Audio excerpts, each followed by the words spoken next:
currently an associate professor in Troy University's athletic training education program, John "Doc" Anderson previously served as Troy State's track and field and cross-country head coach and head athletic trainer through the 1970s. After a 10-year stint as head athletic trainer at LSU, Anderson returned to Troy State in 1990. Anderson was named NAIA Track Coach of the Year twice and was named National Cross Country Coach of the Year. He was named Gulf South Conference Coach of the Year 6 different times and NCAA Division II Regional Coach of the Year 4 times. Anderson's track and field teams won 2 Alabama Collegiate Conference championships as well as 1 Gulf South Conference championship. Anderson's cross-country teams dominated the Gulf South Conference as they won 10 conference titles and 5 NCAA Division II regional championships. Throughout his time at Troy, Anderson coached 45 All-Americans. Anderson, a member of the National Athletic Trainers Association, served as an athletic trainer for U.S. track and field at the 1996 Olympic Games in Atlanta and was a member of the U.S. track and field medical team in 1984, 1988, and 1992.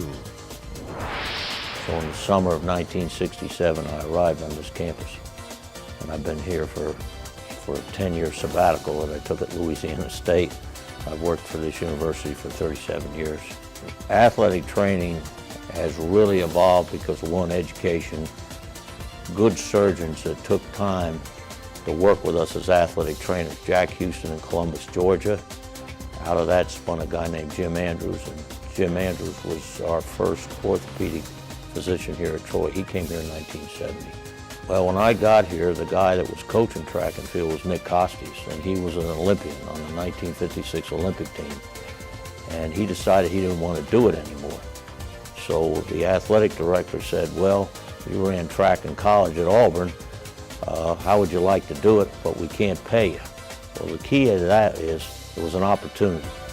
And that opportunity gave a lot of young people an advantage to go on and be highly successful in the sport of track and field here at Troy University. 12 of the guys that were on those track teams are now colonels, which we had built-in leadership. 6 of them were NCAA postseason scholarship winners.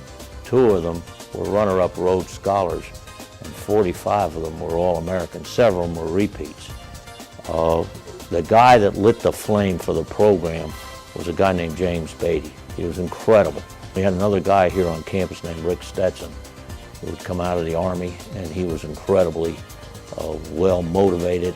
He had many jobs. There were no grant and aids as we have today. Charlie Oliver, who was inducted into the Hall of Fame, he was a 2-time All-American national champion. All these guys figured out how to do was win, and win they did. And they not only won on the track, they were outstanding students. It's truly a great honor. Troy University gave me an opportunity, and my posture has always been, it's not what Troy University can do for me, it's what I can do for Troy University. The most precious commodity we have at this university are our students.